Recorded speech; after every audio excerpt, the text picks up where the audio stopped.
Good. This is a meeting of the Somerville Historic Preservation Commission, and it's Tuesday, June 23rd at 6:48 p.m. We have a number of cases to get through tonight, and the first case that we're going to look at will be a certificate of appropriateness, HBC 2019.056, 23 Chester Street, and this is a public hearing. Are the applicants there, or the property owner? The applicants are Tamar Brown and Jason Brown, and I see Tamar. And I apologize if I'm not pronouncing your first name entirely properly. Could you unmute, or actually, Tamar, it looks like you might be self-muted. Oh, there you go. All right. Tamar, can you hear me? So I think we should introduce ourselves to you, Tamar. It is Tamar, is it? Yes. Actually, Okay. Yes, you've called the meeting to order, Mr. Chairman, and the time? Yes, I have, and the date. Very good, So thank you. I think we'll introduce ourselves first. My name's Alan Bingham. I'm in Ward 6. I'm very close to where you live, actually, Tamar. I'm the chair of the commission at present. And Mark? Mark Sternman, resident of Ward 5, vice chair of the commission. And Caitlin? Caitlin? Sure, sorry, I'm here. I am Caitlin Hart. I am the architectural historian member and the secretary, and I'm a resident of Ward 2. Okay, Adam? Adam Wiley. I'm a resident of Ward 2, and I'm construction management representative. Dick Bauer? I'm Dick Bauer. I live in Ward 3. I'm a lawyer and I was trained as a city planner, and I'm going to turn off my camera so that Caitlin can get on. Okay, Robin Kelly? Hi, I'm Robin Kelly. I'm the realtor representative on the commission, and I'm also a historic homeowner in Union Square. And Ryan? I'm Ryan Falvey. I'm a resident of Ward 2. And staff? I'm Sarah White. I am a city planner and a preservation planner with the city of Somerville. Good, and this is for a certificate of appropriateness. Tamar, would you like to tell us about this project? Sure, yeah, I'm here, and my husband Jason is as well. I just was the one that typed in the registration on the web. So we moved into our home in December. There is no HVAC, and we would like to install some ductless air conditioning. And this was one, this has been on the docket a while. I think we first talked to you all in, Sarah will remind me, January maybe? No, it was like November, but I think we had so we went back to the drawing board to try to find something that was a little less obtrusive, good word. And we think we've got one. So we're kind of excited to hear from you all. All right.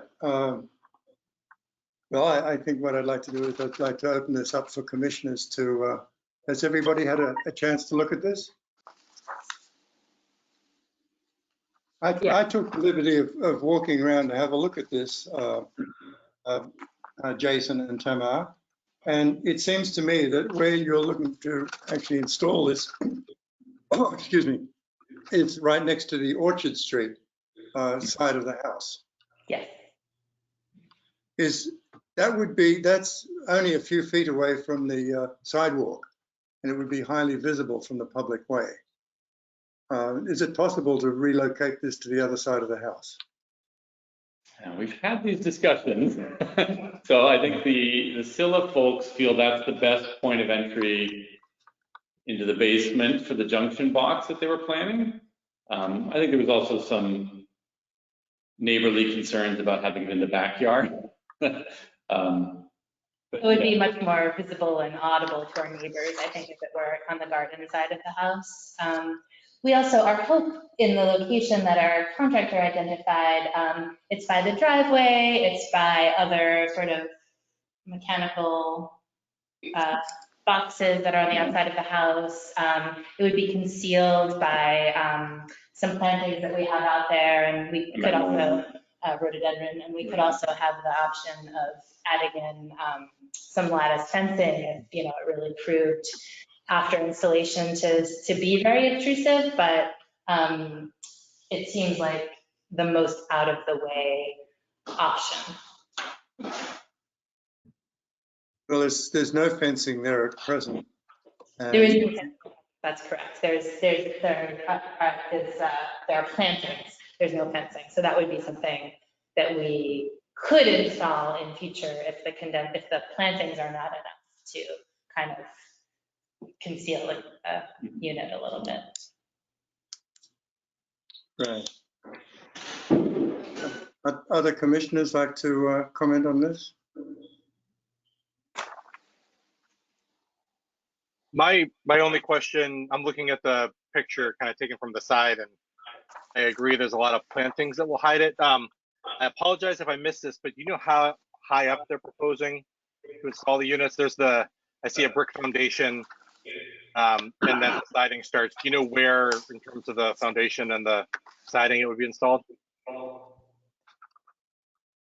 I'm sorry, so high up, give me a frame of reference here. So high up relative, just off the ground, or? Yeah, I guess that would, I mean, I think the lower they are, the more hidden they'll be and blend in with the foundation versus once they get up towards the windows, I think it's a little bit more, I don't know if they have, I'm assuming they're going to be fairly low. I just don't know if you talk to the installers about where they'll be installed.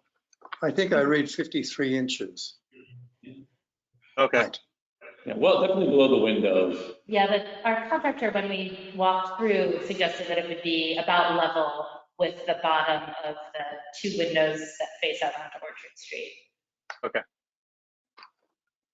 Which I appreciate that, you know, things have been consolidated to this single unit outside, because I believe when you first brought the project to us, there were multiple condensers, including one up on sort of the 2nd story level. And so having things down at the ground, I think, is much, much better, particularly because there are screening options to conceal it.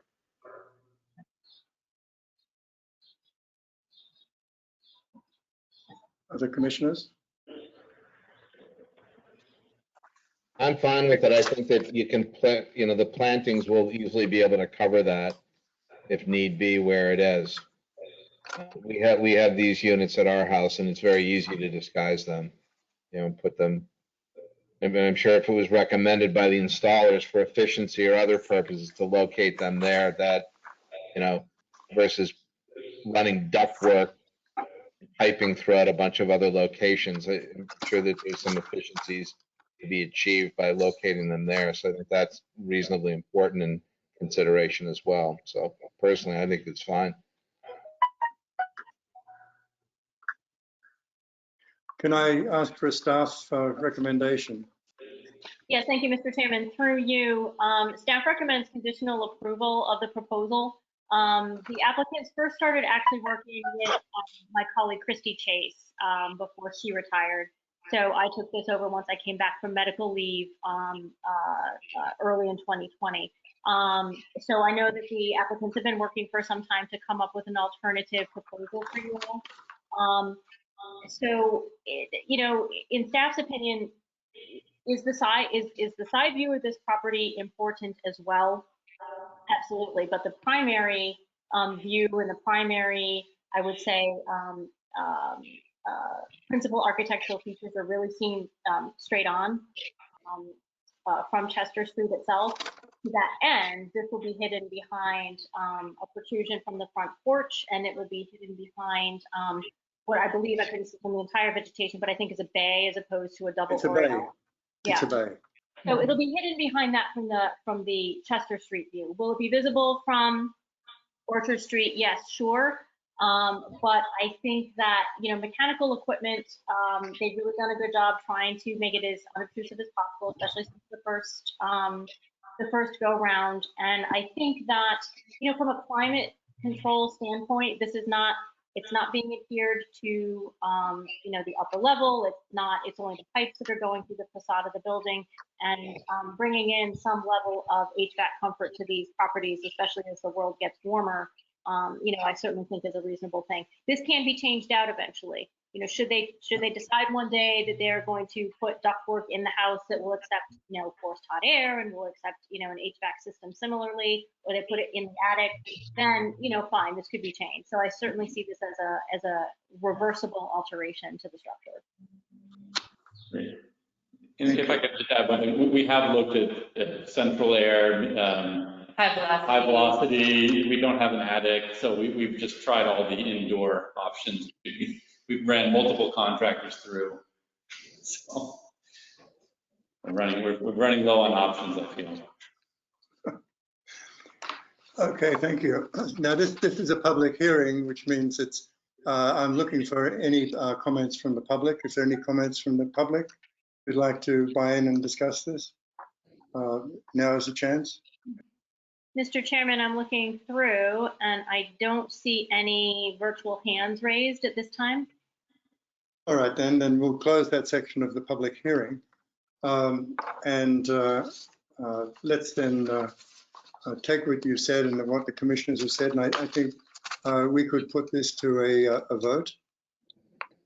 So we're looking for a certificate of conditional approval for a certificate of appropriateness for 23 Chester Street to install HVAC system, and this is for 2019.056.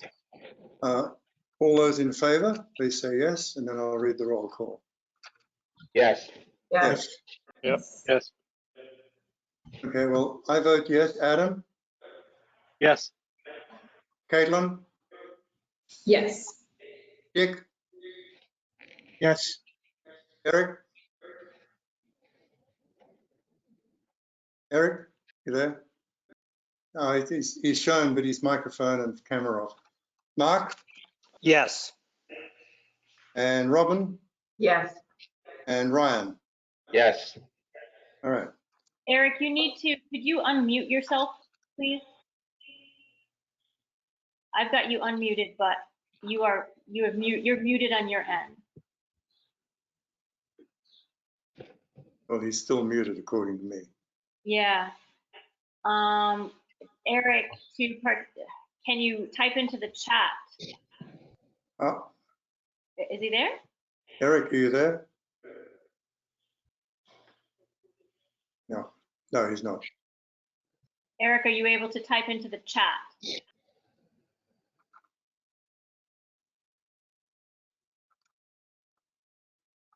So, Mr. Chairman, my recommendation, since we can't get his formal vote, is Well, we could mark him as abstaining, which is what he actually is. arguably yes. All right. Fair point. So what do we have? We have 6 yes, 7 yes, and 1 abstention. So it's carried. I'm not All right. sure. I just have a point of procedure here. If Eric is voting, even as an abstention, does Adam's vote still count since he's an alternate? Not to pick on you, Adam, but just to follow protocol.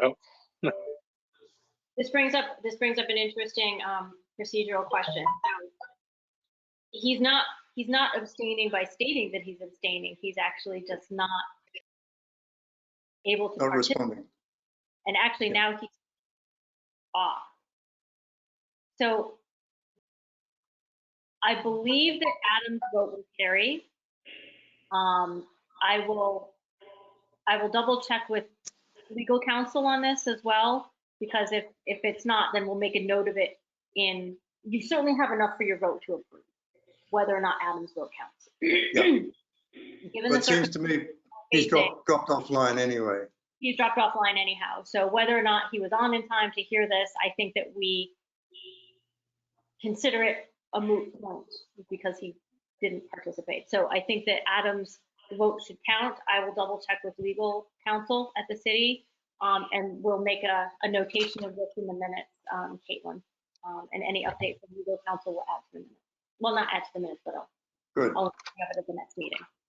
Thank you. Okay, Tamar, Jason, good luck with the project. Thank you. Thank Could we you. just ask you quickly about next steps? For us in terms, Yeah, what do we do from here? we know that our contract is ready to go. Right, so, so I need, so you need a certificate of appropriateness. And staff, me, needs to write that up. And I will do my best to get that to you ASAP, because I know that you're waiting to go on it. My challenge is the COVID response that we're all dealing with and working 18-hour days. So I will do my best to get it to you within a week. Okay. Thank you that so sounds much. wonderful. Thank you so much. Okay, Thank you all. thanks. Okay. So our next case is HBC.ALT 2020.1147 Vinyl Avenue. This is a public hearing to replace basement windows with egress windows and replace bulkhead doors. Has everybody had a look at this one? This to me seemed like a reasonable thing to do.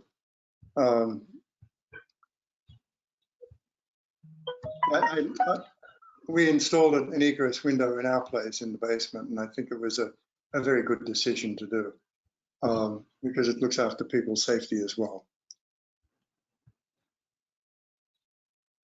Alan, you're muted. This is Charlotte speaking. Quick point of note. I want to make sure that the applicant is unmuted if necessary. What is the applicant's name? I have unmuted the applicant. It's Michio or Mikio. I apologize for mispronouncing. Painter. Michio, thank you. Yes, I'm here and joined by architects as well. Yep. Thank you. Mr. Where are Chairman? we? I can't hear anybody. I may be experiencing network difficulties. Can you hear me? We can hear you. Good. Would anybody else like to comment on this particular application for a certificate of appropriateness? I just had one question about the detailing around the bay that faces the side of the house where the window well will be. In the elevations, it doesn't show the architectural detailing below the windows, and I just want to be sure that that is in fact being retained.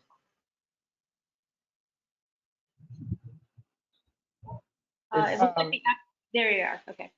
Could you identify yourself every time you speak, please? I would like to ask that of everybody because we just need to do that.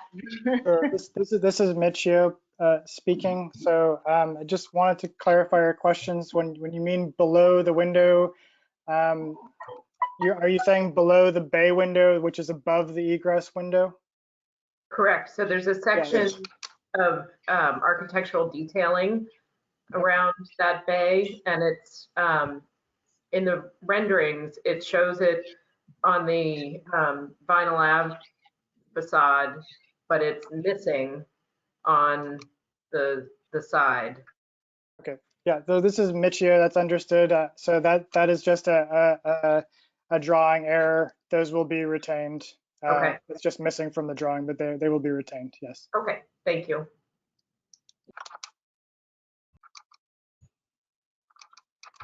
All right. Other commissioners? Adam, Ryan, Caitlin, thoughts? Dick?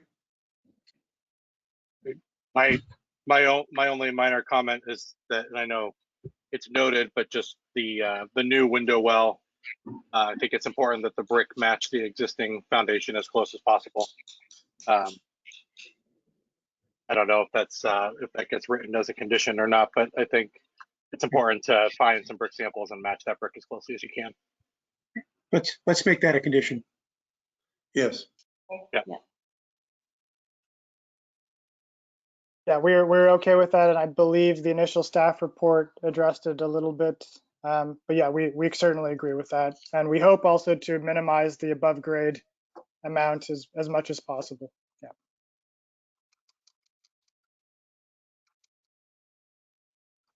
Any other thoughts, commissioners? Can I ask for a staff report, please? Recommendation? Yes, Mr. Chairman, through you, thank you. So staff recommends conditional approval of this project for, the reasons noted. One by the commission as well is that when you are providing sleeping space, living space in the basement, you need to provide an emergency means of egress. So there's no real alternative around the building code for this. So given that that is a safety requirement, I think that the manner in which the applicant has proposed the windows to be used, as well as the window well, if indeed it will be incorporated above grade or whether it will just be at or below grade, I think is certainly minimally, how shall we say, it is very deferential to the building, and I think it is an alteration that is certainly within general keeping of the structure. The bulkhead ultimately is going to be replaced in kind, so it ends up that just gets a certificate of appropriateness from staff. But I think that overall, I think that these quick changes are actually very well done and in keeping with the structure. Okay, thank you. Any other thoughts, commissioners? Well, as this is a public hearing, it's open to public comment. Is there anybody from the public that would like to comment on this? Are you seeing any hands raised, Sarah? I do not see any hands raised, Mr. Chairman. Okay. And in that case, I think we'll close that section of the public hearing. And I think we're ready to put this to a vote. So we're going to vote on a conditional certificate of appropriateness for 47 Vinyl Avenue. This is HBC.ALT 2020.11. All those in favor say yes, and then I'll call the roll. Yes. Yes. Yes. Yes. Yes. Yes. Okay, Adam. I see Eric's microphone. Does that mean I'm not voting now? That is correct at this point. Yes. You would vote Okay. yes. Wait, you there? Can you hear me? Yes, the question is, are you? Yes. Oh, cool. I had to do a lot. I just now tuned back in. I had to redo everything. So leave me out on this. I didn't hear anything. Okay, Okay. very good. So in that You're case, in now. you still vote. In that case, yes. Caitlin. Yes. Dick. Yes. Mark. Yes. Robin. Yes. Ryan. Yes. Okay, it's unanimous. Thank you. Okay, Michio, you'll get a certificate of appropriateness, conditional certificate of appropriateness with those extra conditions of matching bricks to the foundations. And that will be coming from staff, which is Sarah. Who is Sarah? All right. Sounds like deputy, doesn't it? Who is Sarah? All right. Thank you for your time. Thank you. It's a pleasure. Good luck with the project. Thank you. Bye. Okay, let's move along to determination of significance. These are public meetings. The first one is HBC DMO.2020.11, 55 Heath Street. And this is to demolish a carriage barn. Has everybody had a chance to have a look at this? Okay. We all know that barns are becoming very rare in the city. This is an interesting looking barn. It looks like it's in very poor condition. But I am interested in it for its historic significance. I'd like to ask commissioners to please comment on this and see what their thoughts are.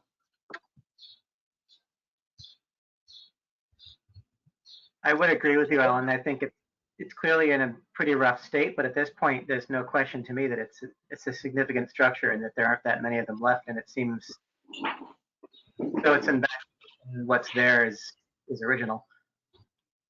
So, Yeah, this is Eric, right? yeah. Sorry, I didn't have that. Yeah.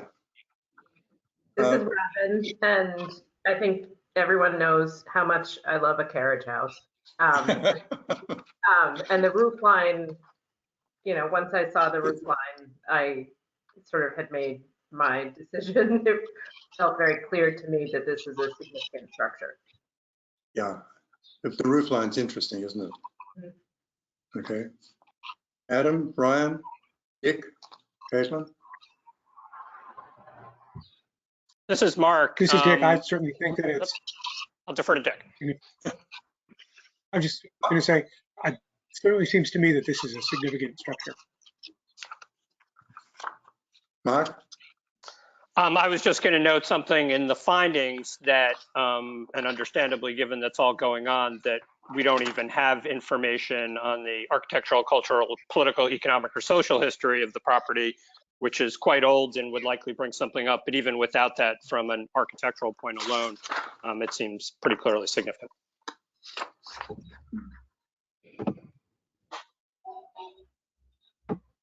Adam? I'd agree with everything that was said. I think the roof line and the structure itself. I will note that the fact that all the doors have been replaced with modern doors worth noting, and it would be a little bit different if the originals were there, but I agree with the roof line and the structure itself, so I agree that it's significant.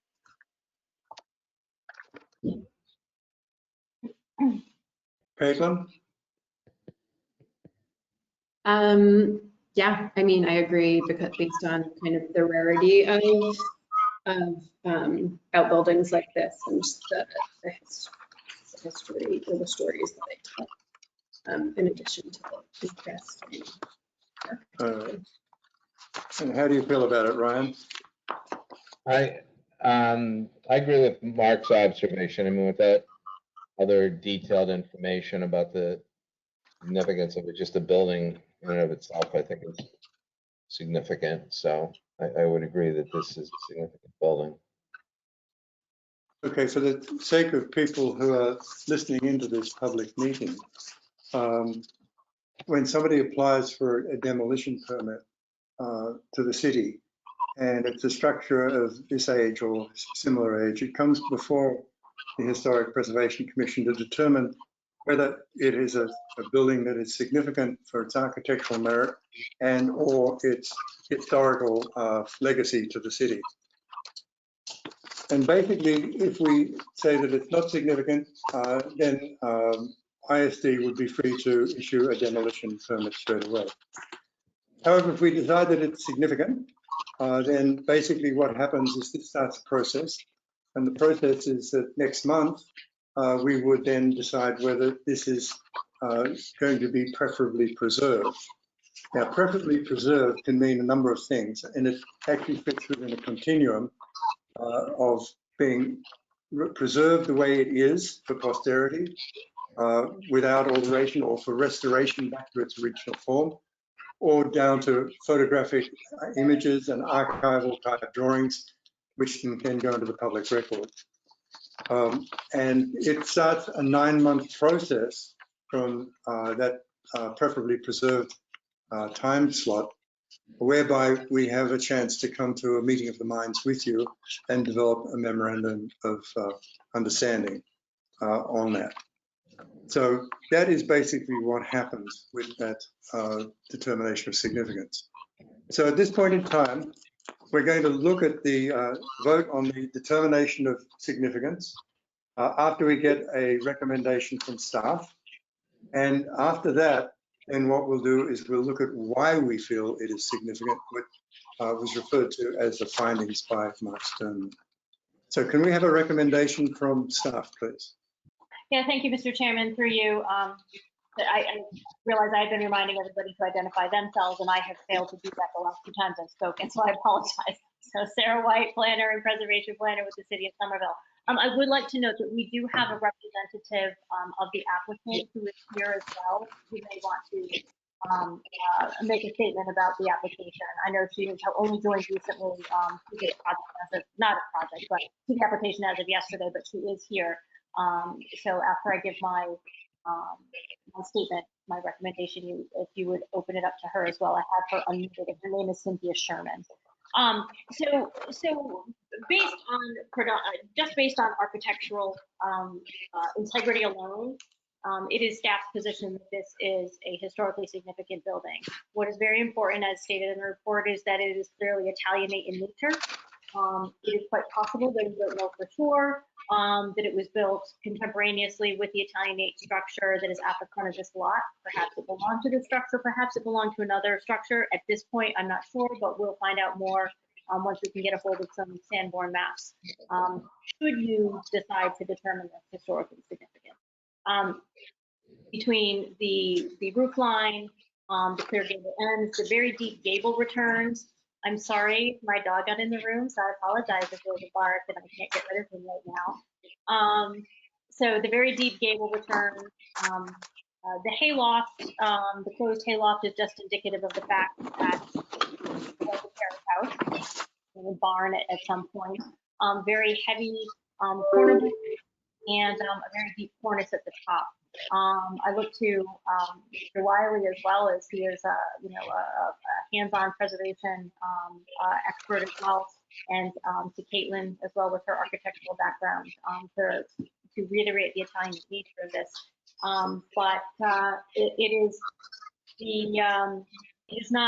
It is not super often that we see these anymore within the city. Certainly not those with the centered gabled peak.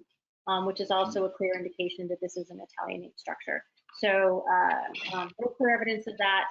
I can't speak to the condition because we don't have photos at this point of what structural condition that it might be in, or a structural engineer's report, but that might be something that the applicant's representative might wish to provide next time. But clearly Italianate, significant is the staff recommendation based on architectural style and integrity of the structure.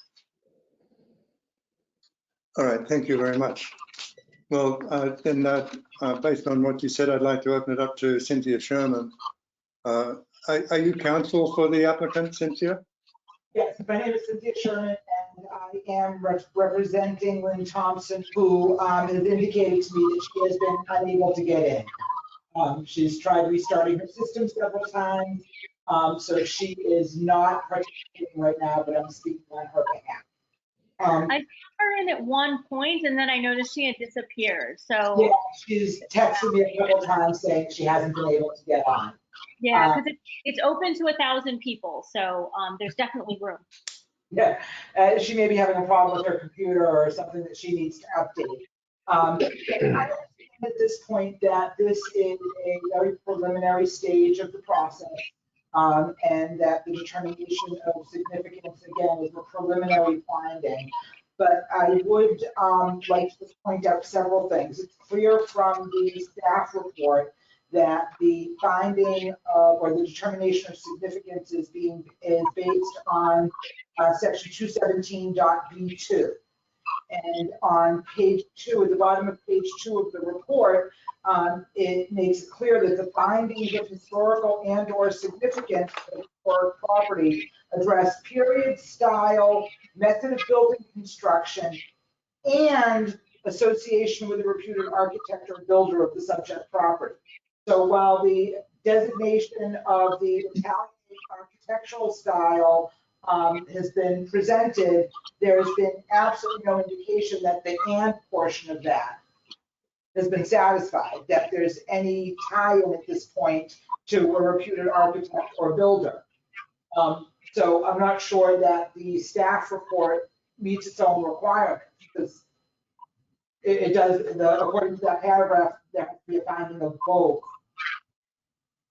Sorry, if I could just jump in, if I may, Mr. Chairman. I know that this is so we say, new and challenging. It's quite often that we don't know who the builder is, that we don't know if, who the architect is of these sectors. Right now we don't, but you can make a determination based on those other criteria. It doesn't have to be all of them.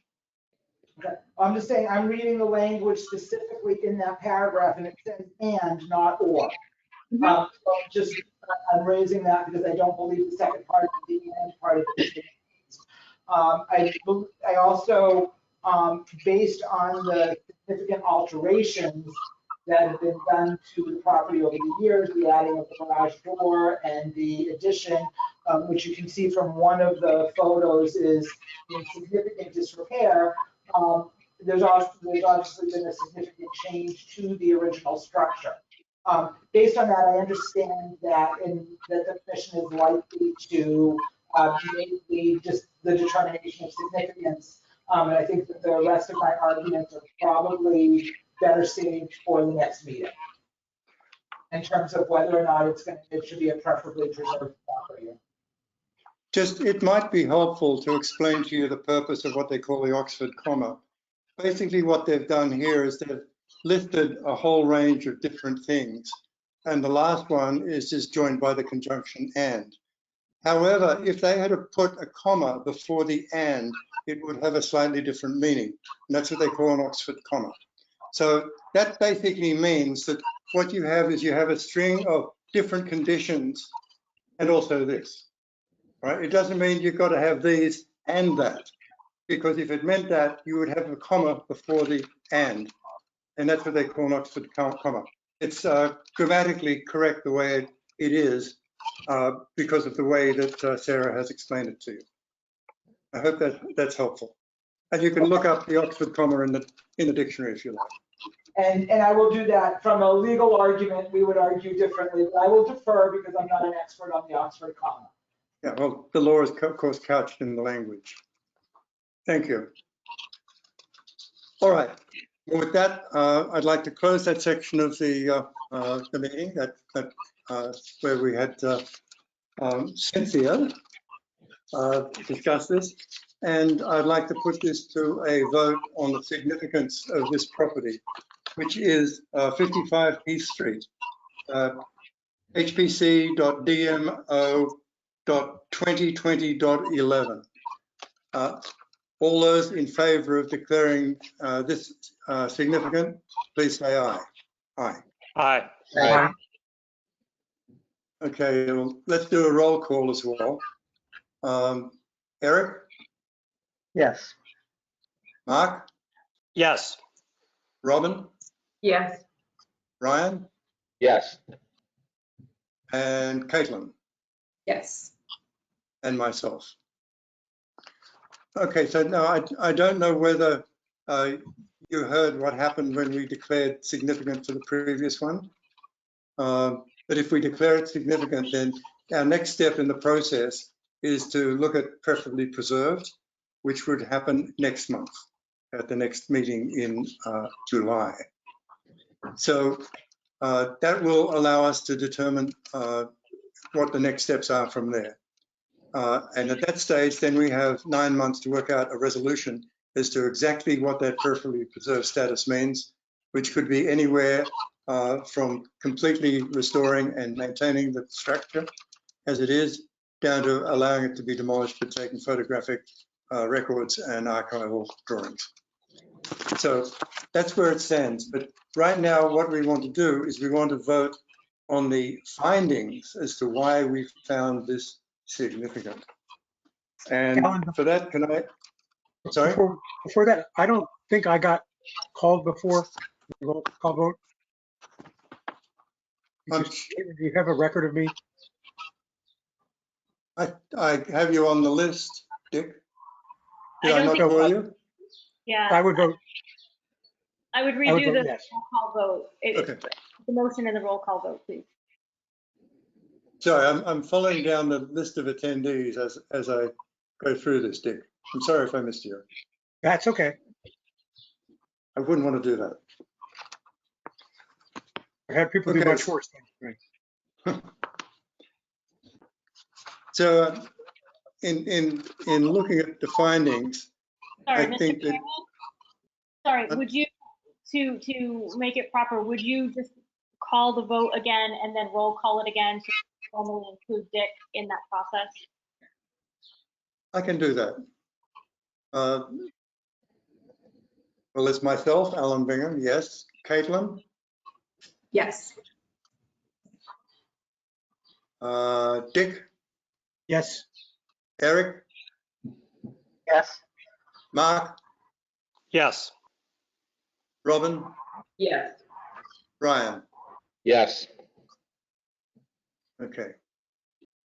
Mr. And- Chairman, Yes, I'm really sorry. I would feel more comfortable, and I didn't want to interrupt you.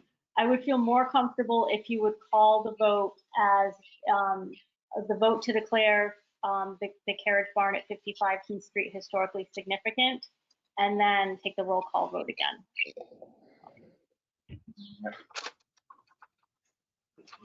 certainly.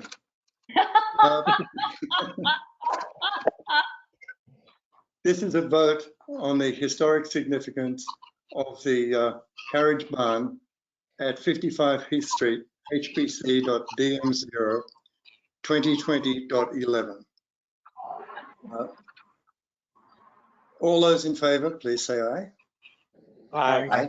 Aye. And I'll go down the list. Alan, yes. Caitlin, Yes. Dick Bauer, Yes. Eric Parks, Yes. Mark Sternman, Yes. Robin Kelly, Yes. Ryan Falvey. Yes. Okay. Got that, Sarah? I sure do. You're so funny.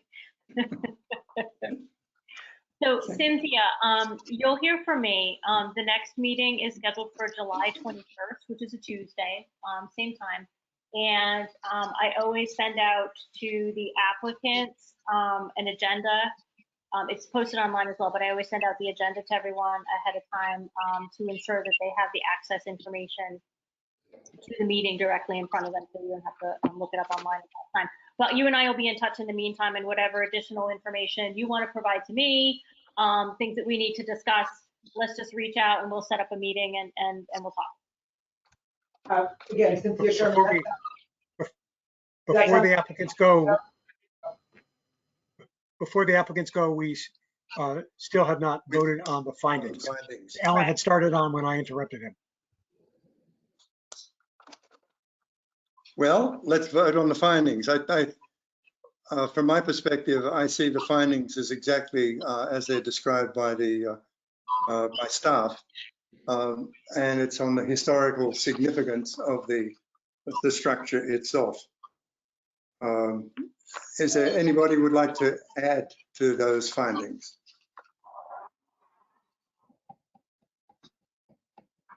We don't have any information at all on the architect or the previous use of these, or the history of its use in the city as to what the social implications of this are.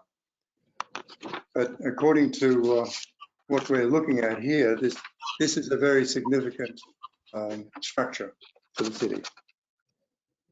So if there's no addition to that, I'd like to put those findings down as the findings we're going to vote on. Is everybody in agreement with that? Yes. Yes. Okay, good.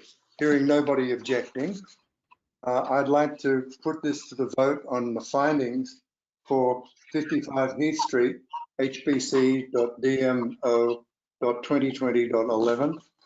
And this is for the findings as stated and the historical architecture of the property as in the report by staff. All those in favor? Aye. Aye. Aye. Okay, I'm going to call the roll now of this. This is for the determination of significance on 55 Heath Street, the barn. Alan Bingham, yes. Caitlin? Yes. Dick Bauer? Yes. Eric Parks? Yes. Mark Sternman? Yes. Robin Kelly? Yes. Ryan Falvey? Yes. Okay. So it's 6-0. Okay, so we have the findings. So with that, let's move on to the next case. May I interrupt quickly to ask, Sure. I'm having a little bit of trouble hearing everything with some background noise. So I'm wondering if folks can mute themselves unless they're speaking. Sorry, thank you.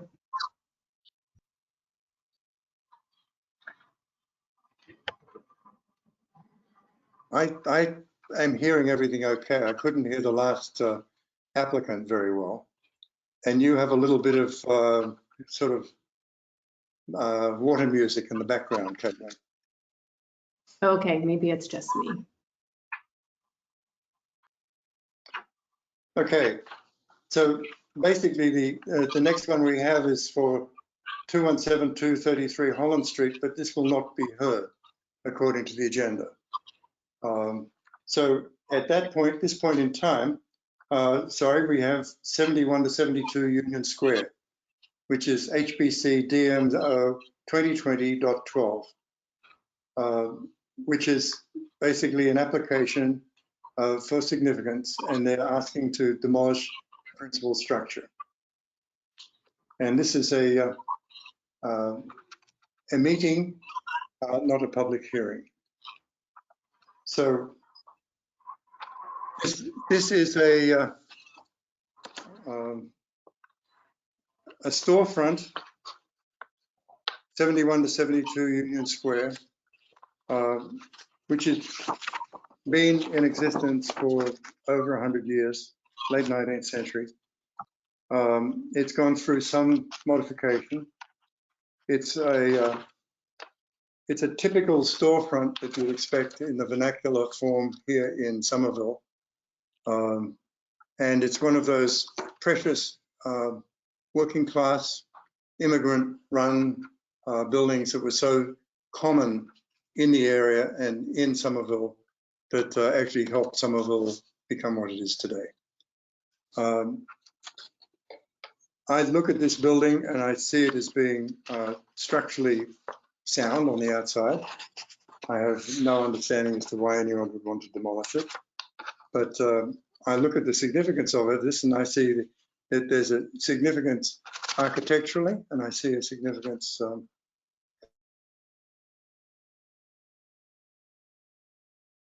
Alan, we lost you.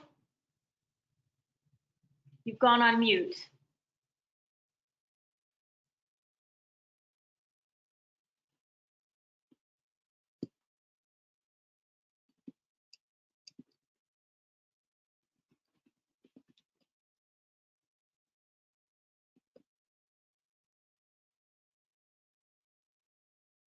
Dick, Eric, Mark, Robin, and Ryan all switched off on the audio. Right, that's so we don't get background noise from them. Okay. So would anybody just click on your audio button if you'd like to comment on this particular.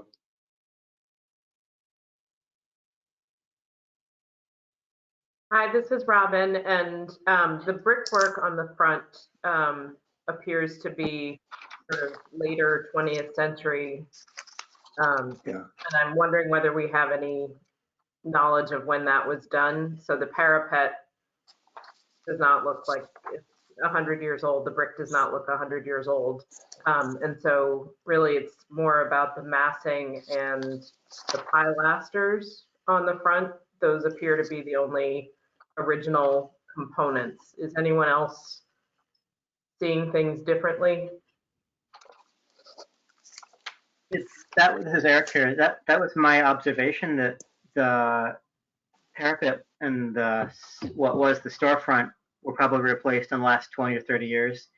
The pilasters are original, as well as the whole side walls, if you look at it, not from the center, are original. So that's my view. It's like, I mean, it's significant in that it's a building type, and what's left of it is something that's sort of relevant for the use of Union Square. It's vanishing.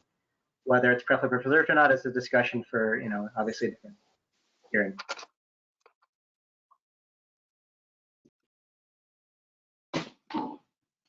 This is Mark. I have a question. Depending on the answer to the question, I have a comment. We were submitted, Sarah sent to us today emails from 2 city councilors. I assume those emails are part of the public record. Is that correct? Yes. That is correct.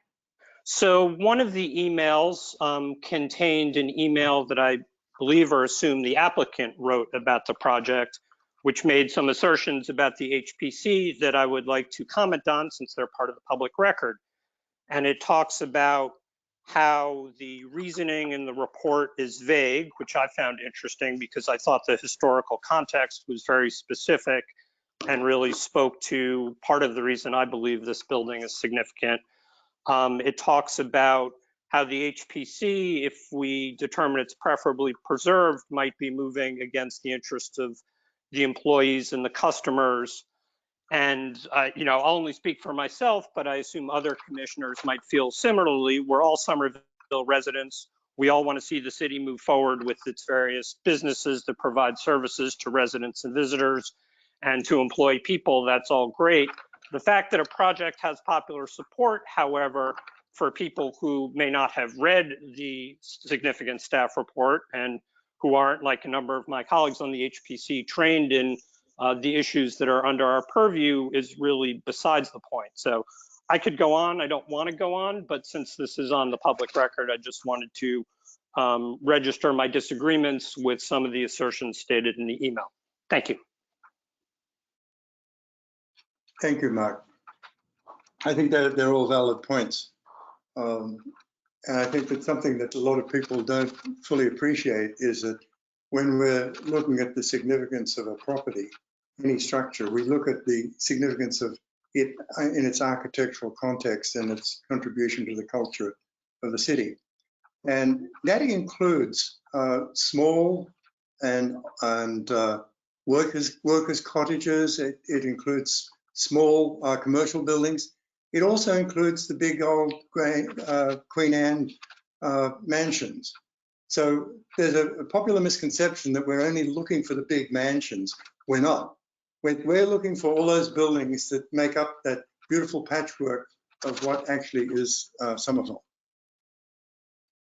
Actually, I did forget one thing I wanted to mention. This is Mark Sternman again. It also talked about how the reasoning could apply to many buildings in Somerville and Union Square. And I would concede that point and argue that, in fact, that's what makes our city such a great place to live and to work, is there are a lot of historic buildings. We've done a good job with preserving some of them. We probably could have done a better job with preserving others.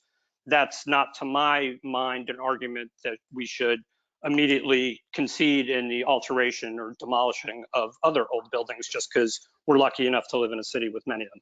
Thank you. Yeah, that's true. I also found that letter curious, that the implication that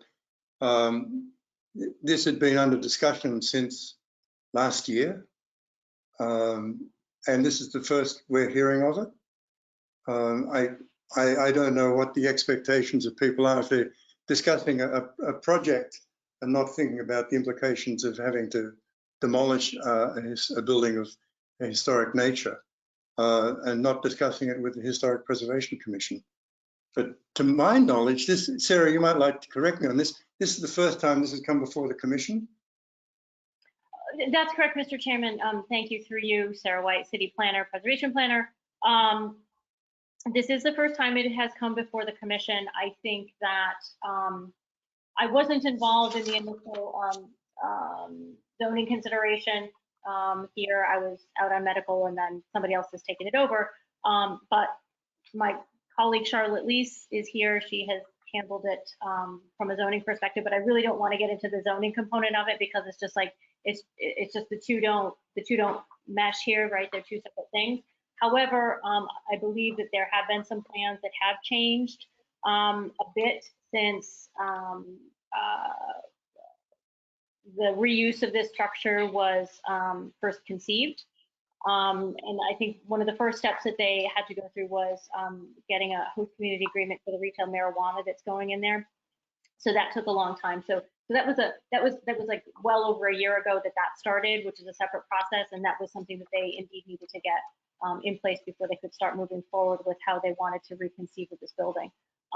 So their plans have changed somewhat over time. But I will let Adam Dash, who represents the client, address that perhaps in a little more detail tonight. I would note that the email that you received was not from Adam Dash, but it was from, I believe, an attorney maybe representing the client on the cannabis component. So Mr. Dash has a very specific focus about this building for all of you and what's before you. Okay, well, that's all well and good and very interesting as to what they intend to do with it, but the purview of the commission is really only to look at what the significance of the building that exists there today. That is correct. And to determine the significance of that building, not to determine the significance of anything that may be put on that site should that building be demolished. That is absolutely correct, Mr. Chairman, through you, Sarah White, for the city. That's exactly correct. The commission does not have the privileged purview or luxury, if you will, of looking at trade-offs. Thankfully. It is about, yes, thankfully. It is about the structure that is on the site, not about what is going there, not about what the future use is, et cetera. So, thank you for stating that as well to any of the public that might be here, but I will reiterate that as well. So my explanation was simply just to give you an idea of perhaps why this is coming before you now and not perhaps a year ago. Okay, thank you, I appreciate that. Would any of the other commissioners like to buy in on this? Robin, Ryan, Adam, Dick?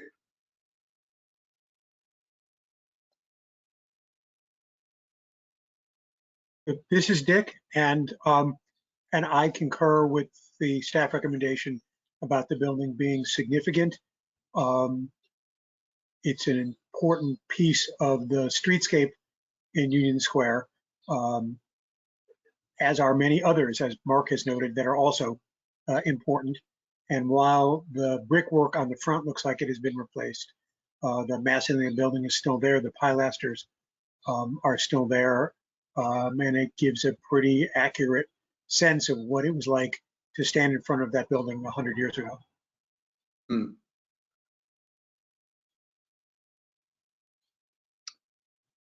Caitlin, you're nodding your head. Yes, I concur with both Dick's comments and Eric's earlier comments about this being a significant building type for our city. Your comments as well, I guess. Robin? I agree with everything that's been said, that it's had some alterations, but all in all, given its history, it's significant. Ryan? I don't have anything to add, Alan. I agree with all the sentiments I've heard. And Adam?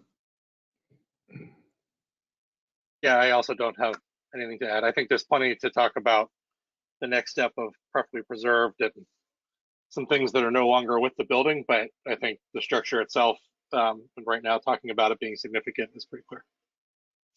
Okay. So do we have a staff recommendation? Can't hear you. Nuts, I pulled an Alan Bingham by muting myself. So, Mr. Chairman, through you, thank you, Sarah White, Planner and Preservation Planner for the City of Somerville. Yes, my recommendation is that this structure be considered historically significant, predominantly based, well, solely based on item 1 and not on the architectural integrity of the building.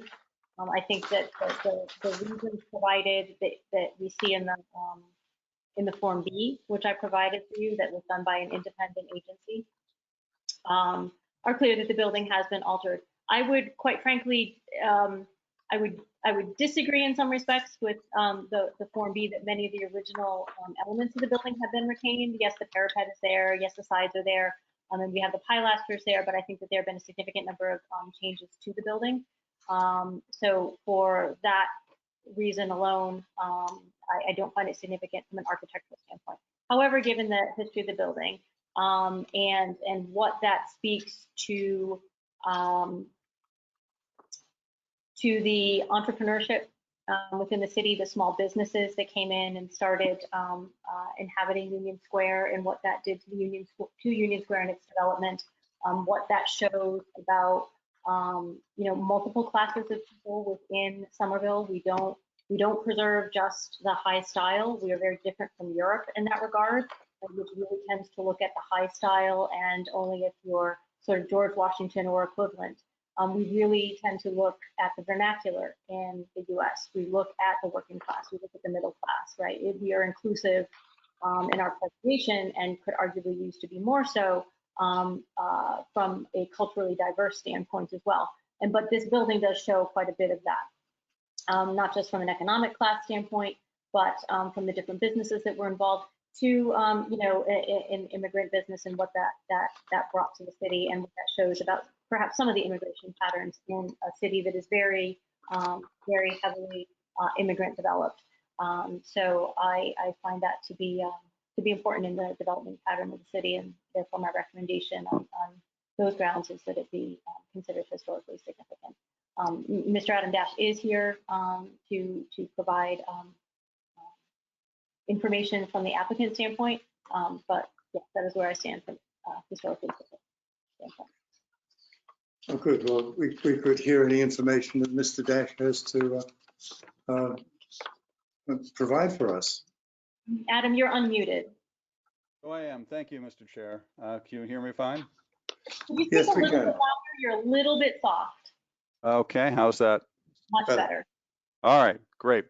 It's a pleasure to see you after quite some time. It's also a pleasure to be before you for the first time in bare feet. And I am here on 71 to 72 Union Square. First off the bat, I wanted to note that the email that was being referred to was not from me or my client, and that I had no idea it was being sent. I saw it when you did, and I certainly disagree with any aspersions cast on historic preservation if that is in fact being done.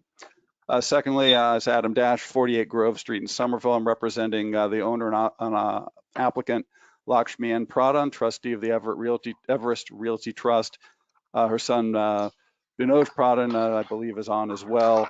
Although there's nothing he's going to say. I don't believe that this is, as you know, a single-story commercial building.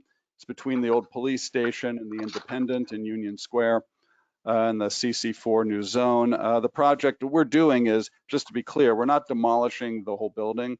We're demolishing about 44% of the building, according to the architect's plans.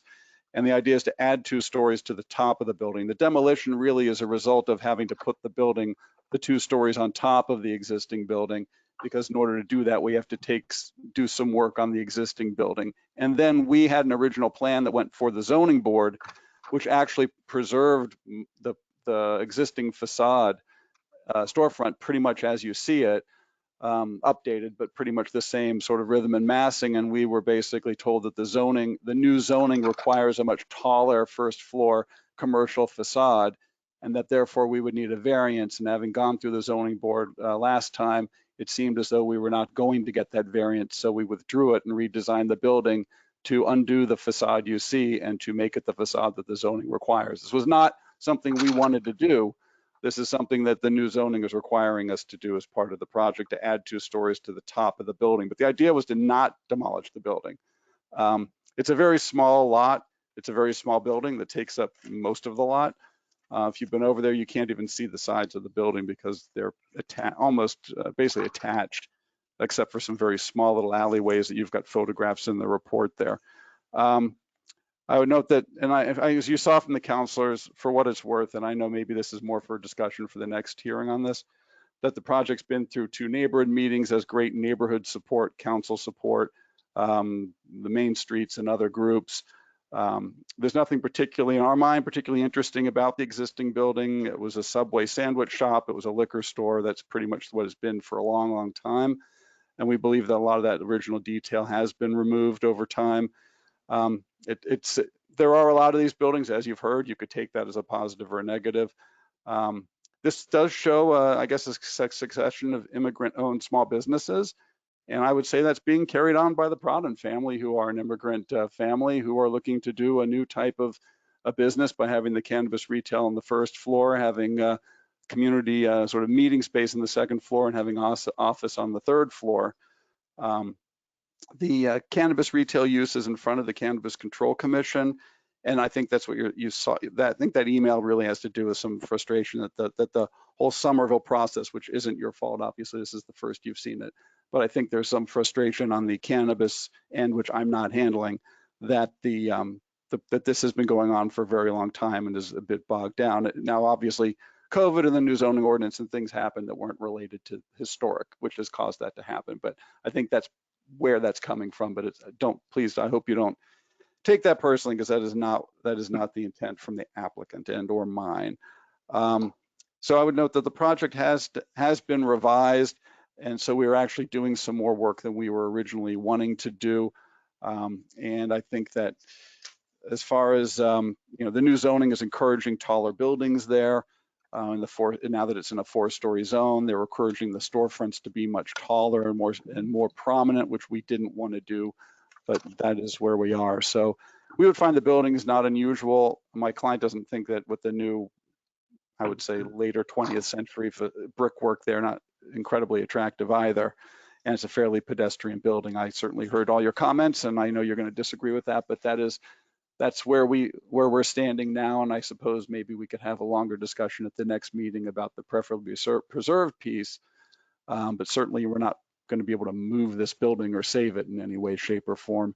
And for what we tried to save on the massing and the storefront side, we basically got shot down. So on the zoning matter, so that's kind of where we stand with it. But I understand the neighborhood support and all the other grand support doesn't really necessarily enter into your equation, but I think you should at least know the context. Thank you very much for that. It's much appreciated. And with that, what I'd like to do is to close that section of the meeting and move on so that we can discuss voting on this particular issue as to whether the 71 to 72 Union Square should be found significant. And Adam, I know that you are completely aware of what the next step is and also how we manage this process, because you've been through this numerous times with us.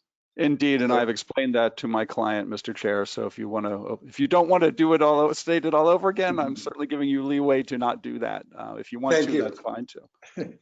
Thank you. So I'm going to ask the commissioners to vote. We're going to vote on HPC DMO .2020.12 71 to 72 Union Square, which is I think the determination of historic significance. All those in favor say aye. Aye. Aye. Ellen, can we talk about it a little before we vote? Sure. If there's some more discussion that we want, I thought we'd wrap on that bit. Thank you. So I must say I am quite troubled by the fact that the original plans that they had, while they were going to demolish part of the building in order to build a taller structure, was going to preserve as much of the existing streetscape as possible, as I understand it, with at least the existing massing, and I assume some of the characteristics such as the pilasters. And instead the city told them, no, don't do that. You have to put a bigger storefront on it, even if you don't want a bigger storefront. And even if that would destroy the historic character, please bring us something that destroys the existing storefront. It sounds like completely, and destroys the existing character.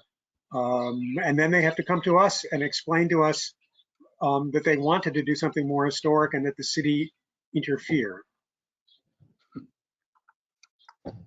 Sarah, would you like to address that one? But you need to turn on your microphone. Blame it on middle age. Sorry. So Sarah White, Plan and Preservation Planner, City of Somerville. Yeah, I'll get into this as much as I can, because some of this, has happened outside of me, whereas I used to handle the whole city. Now we've divided into wards, so I don't handle this part of the city from a zoning perspective anymore. However, I'll look to Adam a little bit, if he could potentially, fill us in on a little bit of the change here. So the new zoning code requires a certain first floor level for commercial structures. And if you don't comply with that, then you need to get a variance. And that's the way that the new zoning code has been written. So it definitely wasn't a case of the city saying like, hey, we don't like what you have. It's just, you know, you will require variance to do this project in this fashion. And in order to receive a variance, there are 3 specific criteria that you need to meet, and you need to meet all of them. And predominantly what you're looking at to meet that major number 1 criteria is that there is a topographical issue with the land itself. There's like a boulder plate, there's a sinkhole, there's either any number of different things, but it has to be a topographical issue. And then it goes on from there that, you know, the relief you're asking for is the minimum relief necessary to have reasonable use of the property, et cetera, et cetera. Granting a variance wouldn't be in conflict with, you know, the general ordinance, goals of the city, that type of thing. So, yeah, we have, you know, there is an issue here with you know, what the applicant would like to do if it doesn't conform with the zoning code. It's not a special permit anymore to make a change. A special permit is a low bar, where it's a high bar. It's not a special permit to make this type of change anymore. It is, in fact, a variance. So I think that that's where we're at. So the city doesn't have any leeway from the zoning perspective to say, yeah, go ahead and do it. And the zoning board also doesn't have any leeway to say, like, hey, you're trying to preserve this historic structure, if that is indeed what you're looking to do. And to Adam's point, they're demolishing about 40% of it. So it's really substantial demolition more than anything else. You know, the zoning board also doesn't have the leeway to say, hey, you know, you're preserving a historic structure, so therefore we'll grant you a variance, because by state law, that's not one of the criteria they can consider. They can only consider a topographical issue, or, you know, the placement of a building on a lot, that type of thing. Adam, can you help me out a little bit here? Yeah, sure. Yeah, if you, yeah, Adam Dash again. What the idea was to try to match the old police station and the independent historical structures on either side with the floor to ceiling heights, and keep sort of the floor lines lined up going across the 3 buildings as best we could. And by having a large compliant, new zoning compliant storefront on the first floor of our building, the floor heights across those 3 buildings in that block wouldn't line up. We weren't going, just to be clear, we weren't going to keep an historic looking storefront on the buildings. It would have looked bad with the 2 new stories above. But the idea was to keep the sort of storefront height and massing, although it would be more modern looking, because it would be a modernish building. We weren't going to, it became clear at the Zoning Board of Appeals when we were trying to push to get the variances to get the storefront that we wanted, the lower storefront that matched the buildings on either side. We weren't going to get that approval from the zoning board and we're not mad about it. I'm just explaining. I understand the reason why, but it was clear that we weren't going to get that variance. So we just changed the plan to comply. I mean, the staff report at the zoning board was recommending against the variance. The members of the zoning board didn't seem as though we had the votes, because they were discussing it and I can count. And so it was quite clear that it wasn't worth the fight. And so we just gave in and designed it with the larger storefront that doesn't line up with the independent or the old police station on either side. We don't like the look of it. I don't think the neighbors like the look of it. I don't think the counselors like the look of it, but that's what the zoning requires. And I can't fight a variance. I'm not going to win. So that's the situation where we are. Unfortunately, I think this may be the first of many of these cases you end up seeing where people are trying to do one thing, but the zoning is requiring them to do things they don't want to do. I know I have another case that's coming down the pike in a similar situation. So that's just where it is, and the new zoning passed, and that's the law, and that's what we're going to have to do, I suppose. We still need a special permit to do the cannabis retail on the first floor, but that's related to the use. That's not related to the structure. The structure would be by right if we make the change and don't need the variances. So that's what we're going to do. And as I said, even with that, we're still taking down only 44% of the building, just to be clear. However, it will be obviously a significant change on the storefront piece for the reasons we stated. And Mr. Chairman, if I could, Adam, could you repeat what you were saying again? And again, I'm asking this particular part of the genesis of the project, that in your other designs, before you were coming here, before you changed them, you weren't going to be keeping that historic storefront anyhow. It wasn't going to be historic looking with the pilasters, no, I wanted to be clear about that. It was going to be this historic, it would be the lower height of the storefront and the lower, it would be the same, and it would line up with the historic buildings because the old police station where the Brass Union is on the left and then the independent restaurant on the right, those buildings are historic. And we were trying to keep the floor to ceiling heights lined up so that it looked like it fit in there better, even though it would be more of a modern design, obviously. So, but now obviously it will be of a modern design and it will have a modern high storefront, which doesn't match the either side. The architect has played around with the facade a bit so that the storefront will be higher and it won't look as jarring to the neighboring buildings for the lining up because he's playing with some of the horizontal elements on the building, but for all intents and purposes, it's not going to line up and it's going to be the compliant higher storefront, which was, not what we were trying to do, but that's where we are. I'm not blaming anybody, I'm just saying. This is Dick again, and I want to be clear, I was not pointing fingers either at Sarah as staff or at Adam on this, and I understand if a variance is required, why, Adam, you were not pursuing that, since, as Sarah said, it requires considerations of topography and land, which we're not going to have any application here. But it feels to me like the city is at cross purposes with itself, even though their design was not going to keep the pilasters. If they said they wanted to keep the pilasters in the front, they would be told under the zoning code they can't. And so the city has given us a mission to try and preserve the historic character. At the same time, the city has made it impossible to preserve that historic character by putting stuff into the zoning code that requires other kinds of considerations. And I'm not intrinsically averse to those other considerations, but it seems to me that those other considerations essentially squeeze the historic considerations out of the picture and give us a job to do of considering demolition and preserving historic character while telling us you can think whatever you want, but there's nothing you can do about it. And also maintaining the streetscape, Dick, as you brought up earlier. Right. I think if I could, Mr. Chair, really quickly, just to continue on what Dick was saying, so from a question of the pilasters alone, I just want to make sure that I'm being clear so that the city did not say, and the zoning plan or the director weren't saying that you can't keep the pilasters. They could certainly keep those, make molds of them, that type of thing, and reuse them on the building. So it wasn't a question of you can't use the pilasters. It was a question of overall height of that first floor. But it wasn't a question of take off. We don't want to see these historic pilasters, so therefore get rid of them. I understand that, and in fact, Adam said that even at the lower height, they were still not going to be keeping the pilasters. But if they were coming in to us saying we're going to keep the height but take off the pilasters, we could have a different conversation with them, saying the pilasters are part of the original historic fabric, and since you're keeping the height, isn't there a way you can keep the pilasters? We don't get to have that conversation because they've already been told you can't keep the height.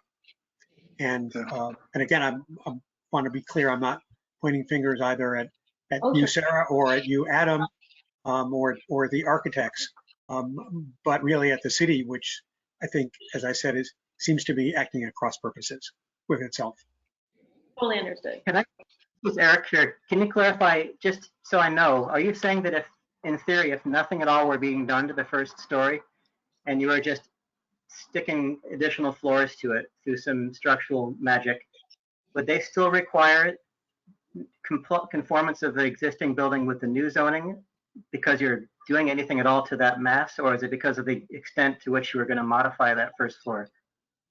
I believe, and and again, I'm not I'm not intimately involved in the zoning on this, but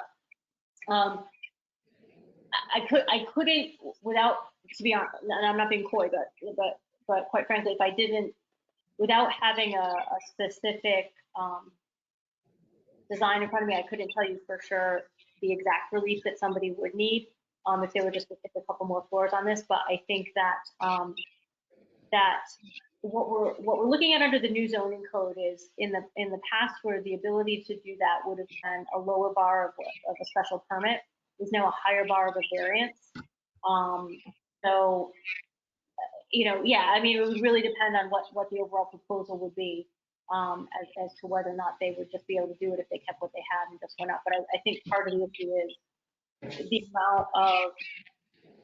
amount that they are removing and then rebuilding. So therefore, when they're removing the storefront and then rebuilding something in its place, they do have to conform to the zoning. And I think my mind might have just went elsewhere, and I might not have entirely answered your question properly. Yeah, this is Adam Dash. We filed with our application for the zoning board a sheet which shows which part of the building is going and which part of the building is staying. And obviously the roof has to go in order to put 2 stories on top. And then the front of the facade, obviously, if we have to go higher, then the front facade has to go. The side walls, for the most part, I believe, are staying. For what it's worth. So, and the architect did some work. And so this is counting the square footage of the roof being removed, which is 1,339 square feet of roof being demolished out of the demolition of 1,756 square feet. So almost all of this demolition, that equals the 44%, almost all of it is roof. Most of the rest of it is, and the front facade, unfortunately, which is the one you're probably more concerned about. But it sounds like 44% sounds like a lot. But you got to take into account that out 1,300 square feet of the 1,700 square feet coming down is the roof, because we can't put 2 stories on if the roof is there. And that's not anything anyone's going to see. But the facade piece, I understand. But that is, yeah, I mean, we like the original design, but I understand. I mean, nobody, like I said, nobody's mad about it, and no one's taking any offense at it. It's just a frustrating situation because we've shown the neighbors one thing and we're being forced to build something else, which we weren't showing them, but it is what it is. Yeah, this is Eric Curry. I'm just sort of dragging this project in. It's sort of a springboard to a huge issue for our commission. It appears there's a flaw in the zoning, if this is the case, that it precludes adaptive reuse of existing buildings. I mean, it might be that I'm misreading this case, but it's something that we need to really look at carefully, because I've looked at the new zoning and there actually is some ambiguity in how it treats existing buildings, especially whether it's a non-conforming building type. So I don't know. I don't want to belabor this anymore, but we need to put this on an agenda or something, or at least get some answers, or I could speak with somebody, whatever it takes. But for this case, Adam, you've made your case. I understand. I'm closing my comments to this project. Thank you.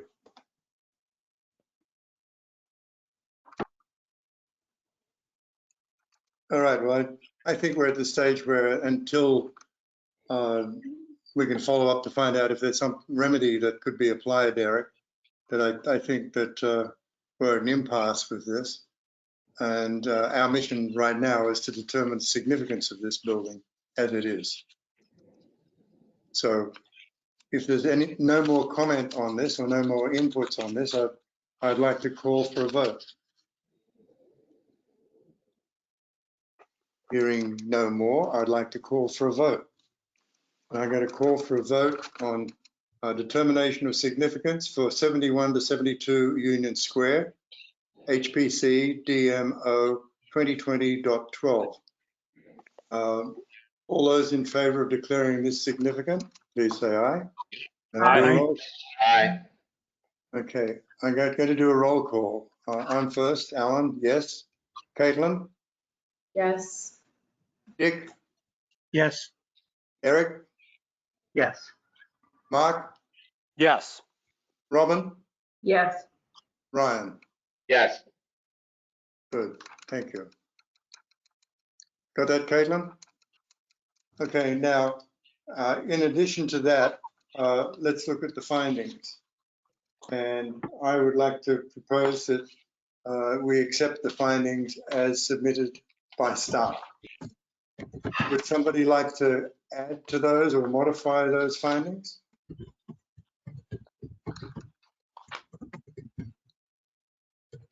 Dick, did you want to add anything to that? I did not, Alan. Okay. Then I'd like to put it to the vote on accepting the findings as articulated by the staff in the report. And this is for 7172 Union Square, HPC DMO 2020-12. All those in favor say aye, and then I'll call the roll. Aye? Aye. Aye. Aye. Okay, myself, yes. Caitlin? Yes. Dick? Yes. Eric? Yes. Mark? Yes. Robin? Yes. Ryan? Yes. Okay. Thank you. Thank you. Thank you, Adam. Thank you very much. We appreciate your thoughts on this and enlightening us as to the challenge that lies ahead of us. Well, thank you for taking the time, and we'll see you in July. Indeed. Look forward to it. Thank you, Adam. Good night. Good night. Right. The last agenda item here was 217-233 Holland Street, which according to the agenda will not be heard tonight. So, Alan, do we need to vote on a continuance? You could vote to continue it to the July meeting. The reason is it has to be re-advertised because it is my feeling that the legal advertisement needs to be more robust to include the full breadth of the buildings that are proposed for demolition. So that will be resent out to the abutters for the July meeting. And yes, Dick, I think we do have to vote on a continuance. So I'm going to ask for a vote on the continuing of HBC DMO 2020.13, which is 217-233 Holland Street, to be continued to the July meeting. All those in favor say aye, and then I'll call the roll. Aye. Aye. Okay, I say yes. Caitlin? Yes. Dick? Yes. Eric? Yes. Mark? Yes. Robin? Yes. Ryan? Yes. Okay. Well, that ends the agenda part of the public hearing. Meeting, and now we go to the memorandum of agreement and other business. Has everybody had a look at the memorandum of agreement for 26 Hawthorne Street? Oh, Gesundheit.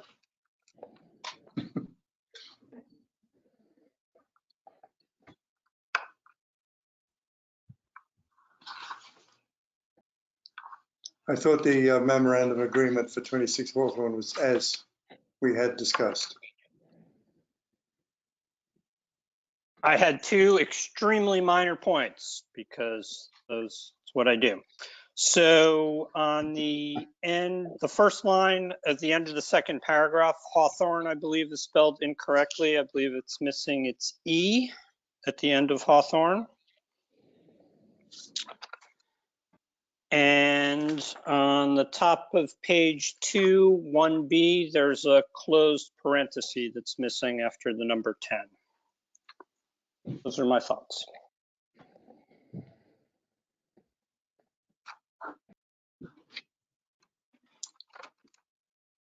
Any other thoughts?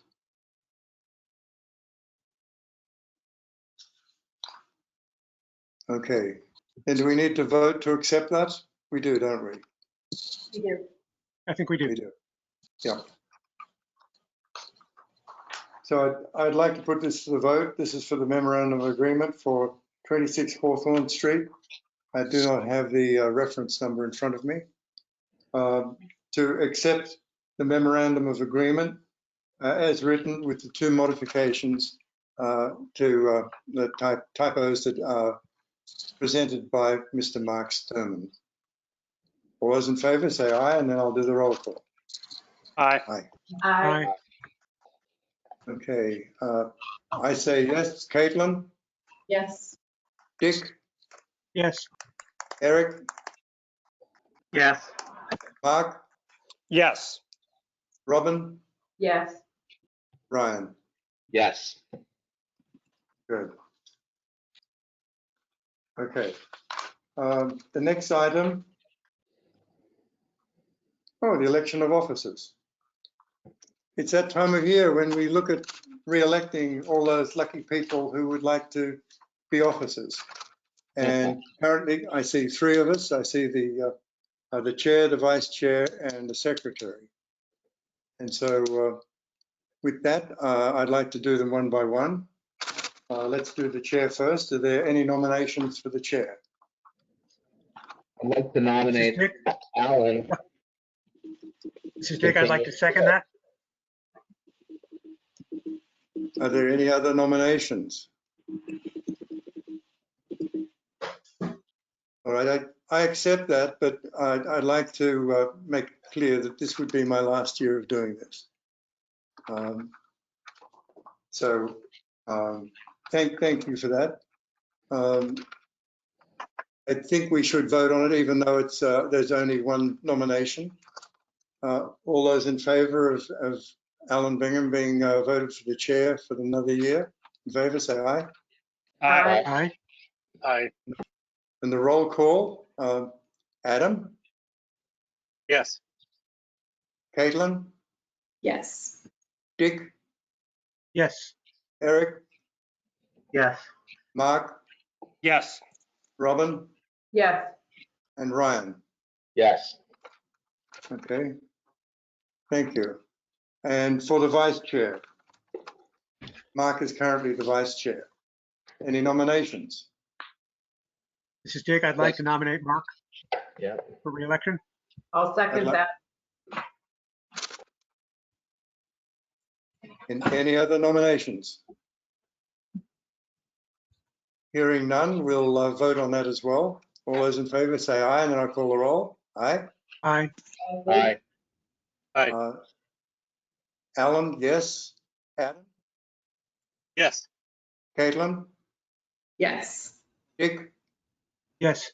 Eric, Yes. Mark, Sure. Robin, Yes. Ryan. Yes. Okay. Thank you. And the other position is secretary, something that's been very ably done by Caitlin, who is also now our CPA representative for the historic. So thank you for both those jobs you're doing, Caitlin. Good job. So this is for the secretary position. I'd like to call for nominations. I enthusiastically nominate Caitlin. I will second that. Any other nominations? Hearing none, we'll do a vote and then I'll call the roll. All those in favor say aye. Aye. Aye. Alan says yes. Adam, Yes. Caitlin, Going to abstain. yeah. I'm accepting, but I feel weird about voting for myself, so I'm abstaining if that's acceptable. Oh, okay. Well, Mark voted for himself. Mark has no shame. Dick, Yes, enthusiastically. Eric, Yeah. Yes. Mark, Mr. Shameless votes yes. Robin, Yes. and Ryan. Yes. Okay. The executive is thereby impaneled. And now we move on to the minutes. And these are the minutes for 5/19. Has everybody had a chance to look at these?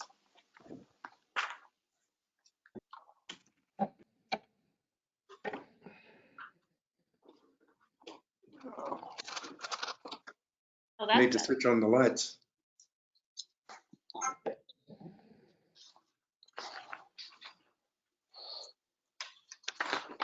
I have a feeling that Mark is going to find something in these minutes. I did not find anything in the minutes. You didn't? Oh. For what it's worth, neither did I.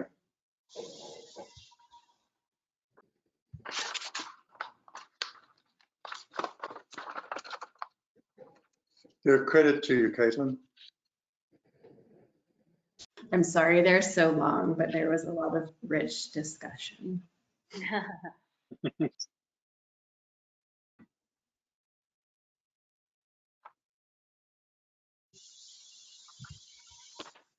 Dick? Are you in I did agreement not with see what? anything. I'm ready to vote. All right.